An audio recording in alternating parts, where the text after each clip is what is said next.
ওই যে শয়তানটা কি নাম, সুমন বিশ্বাস, বড় বড় ভাঁওতাবাজির কথাবার্তা, মুখ্যমন্ত্রীকে দেখে নেবো, এই করে নেবো। কালকে তো দেখলাম বিজেপির পার্টি অফিস থেকে ডায়লগ মারছে।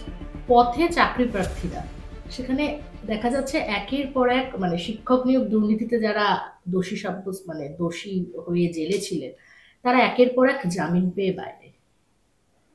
তো এটা তৃণমূল কি বলবে? অ্যারেস্ট করেছিল কে? CBI, ED. কার অধীনে? কেন্দ্র সরকারের অধীনে। জেলে ছিল কাদের সিদ্ধান্তে? কোর্টের সিদ্ধান্তে। জামিন দিচ্ছে কে? কোর্ট। কারা কোর্টে গিয়ে মামলা লড়ছে? ED, CBI. তো এর উত্তর তো ইডি, সিবিআই আর মহামান্য আদালত দিতে পারবে। আমরা তো চাইনি কারুর জামিন, আমরা তো বলিনি ছেড়ে দিন, বার করে দিন। অ্যারেস্ট করছে ইডি, সিবিআই, জেলে রাখছে কোর্ট, মামলা লড়ছে ইডি, সিবিআই, জামিন দিচ্ছে কোর্ট। এটা তো আমাদের, এটার মধ্যে কোনো বক্তব্যই নেই। কোর্ট বিচার করবে। পথে চাকরি প্রার্থীরা, আচ্ছা, চাকরি প্রার্থীরা, কিছু চাকরি প্রার্থীরা পথে, আর চাকরি আন্দোলনের নেতারা বিজেপির অফিসে। এটাও তো দেখছি আমরা। ওই যে শয়তানটা কি নাম, সুমন বিশ্বাস, বড় বড় ভাঁওতাবাজির কথাবার্তা, মুখ্যমন্ত্রীকে দেখে নেবো, এই করে নেবো। কালকে তো দেখলাম বিজেপির পার্টি অফিস থেকে ডায়লগ মারছে। প্রমাণ হয়ে যাচ্ছে, সন্দেশখালিতে প্রমাণ হয়েছিল রাজনৈতিক ষড়যন্ত্র। আরজি করে এখন মানুষের কাছে পরিষ্কার, অভয়ার লাশের ওপর দাঁড়িয়ে কিছু লোক কোটি কোটি টাকা কামিয়েছে, আর বাকি রাজনৈতিক ষড়যন্ত্র হয়েছিল। এসএসসিও যে পুরোটাই রাজনৈতিক ষড়যন্ত্র হচ্ছে, সেটাও প্রমাণ হয়ে গেল। গতকালই সুমন বিশ্বাসই প্রমাণ করে দিল। বাকিগুলোও লেজ ধরে যাবে কিছুদিন বাদে। আচ্ছা, আজও যে দেখা গেল যে বিএলও একজন আত্মঘাতী হয়েছেন, তার পরিবারের অভিযোগ, এবং পাশাপাশি বাদুড়িয়ায় একজনের পৌরের মৃত্যু হয়েছে, সেটাও তাদের পরিবারের অভিযোগ যে এসআইআর আতঙ্কে। সেক্ষেত্রে মুখ্যমন্ত্রী আজকে একটি এক্স হ্যান্ডেলে টুইট করে জানিয়েছেন যে এসআইআর যাতে স্থগিত করার আর্জি জানিয়েছেন কমিশনের কাছে, এবং সুষ্ঠুভাবে এই পরিকল্পনা যাতে চালানো যায়। সেক্ষেত্রে শুভেন্দু অধিকারীর দাবি কি যে আত্মহত্যা একটা নতুন রোগ তৈরি হয়েছে।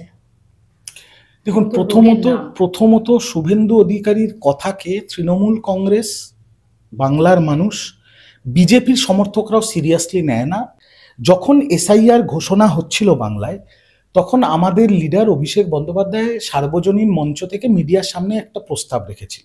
সাধারণ মানুষ, আপনাদের দর্শককে বলছি, এসআইআর যদি নিরপেক্ষভাবে করার ইন্টেনশন থাকতো নির্বাচন কমিশনের, তাহলে লোকসভা ডিজলভ করে দিতে পারতো। সারা ভারতবর্ষে এসআইআর করুক, নতুন করে লোকসভা ভোট হোক, কারোর তো আপত্তি থাকতো না সেটা। কিন্তু সেটা করলো না। এসআইআর নিয়ে খুব তাড়াহুড়ো বাংলায়। তারা বলছেন 7.5 লক্ষ ফর্ম বিলি করেছে, তার মানে ওই 1.5 কোটি রোহিঙ্গা বাংলাদেশি ওই উন্মাদের যে কথাটা শুভেন্দু, সেটা আর খাটছে না। 1, 2, এসআইআর ঘোষণা যেদিন হয়েছে সেদিন থেকে আজকের দিন অবধি 28 জন মারা গেছে। তার মধ্যে বিএলও আছে, সাধারণ মানুষও আছে। 2টো কেস আপনি বলেন, আমি আপনাকে আরেকটা কেস বলছি। কুদঘাটে আজকে একজন বৃদ্ধা মহিলা তার গায়ে আগুন দিয়ে আত্মঘাতী হয়েছেন। তো এই মৃত্যুর দায় কে নেবে? কে নেবে এই মৃত্যুর দায়? নির্বাচন কমিশন, জ্ঞানেশ কুমার নেবে, না শুভেন্দু অধিকারী আর বিজেপি নেবে? কাউকে তো নিতে হবে। তৃণমূল কংগ্রেস বলছে যে বিএলও আত্মহত্যা করেছে এসআইআর এর জন্য। যে ব্যক্তি আত্মহত্যা করেছে বা যে মহিলা গায়ে আগুন দিচ্ছে, যে ট্রেনের সামনে ঝাঁপাচ্ছে, তাদের পরিবারের লোকেরা বলছে এসআইআর এর দুশ্চিন্তায় বা এসআইআর এর চাপে তারা আত্মঘাতী হচ্ছেন। একটা মানুষ ভয়ে, দুশ্চিন্তায়, আতঙ্কে আত্মহত্যা করছে, আর শুভেন্দু নাটক করছে, বলছে এটা একটা রোগ হয়েছে। আপনি যে আমাকে একটু আগে প্রশ্ন করেছিলেন, যাদেরকে ইডি, সিবিআই বিভিন্ন দুর্নীতিকাণ্ডে অ্যারেস্ট করেছিল, তারাই তো এখন সব জামিন পেয়ে বাড়িতে গিয়ে বরণ হয়ে বসছে। তাহলে ইডি, সিবিআই কি তদন্ত করছে? জেলে রাখতে পারছে না কেন?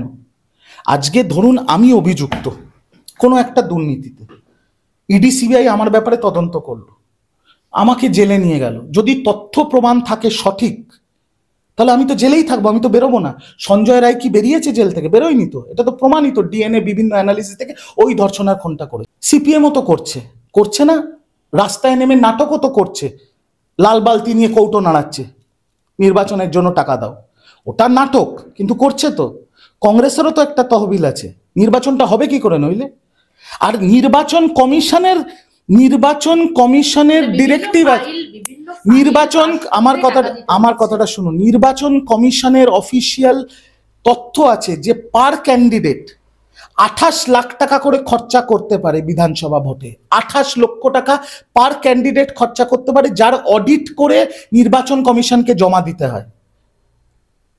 তো নির্বাচন কমিশনের নিয়ম একটা ক্যান্ডিডেট 28 লক্ষ টাকা খরচা করতে পারবে, তো একটা রাজনৈতিক দল করবে না। আর বাকি যে ফালতু কথাও বলছে ফাইল পাস করার জন্য, তোলাবাজির জন্য, ইত্যাদি ইত্যাদি, যদি প্রমাণ থাকে সিবিআই কে দিক, ইডি কে দিক, সুপ্রিম কোর্টে যাক। কেউ কি আটকেছে? আপনারা কি শুভেন্দুকে শেকল দিয়ে বেঁধে রেখেছেন? বেঁধে রাখেননি তো। তৃণমূল কি শুভেন্দুকে শেকল দিয়ে বেঁধে রেখেছে? বেঁধে রাখেনি তো। যাক না, ওর চামচাগুলোকে দিয়ে কেস করাক না। ফালতু কথা বলে কোনো লাভ নেই, মানুষ খায় না এগুলো। আরো ভালো ভালো খবর দেখতে সাবস্ক্রাইব করুন বাংলা হান্টের ইউটিউব চ্যানেল। বাংলা হান্টের আরো খবর দেখতে নজর রাখুন। বাংলা খবর মানেই বাংলা হান্ট।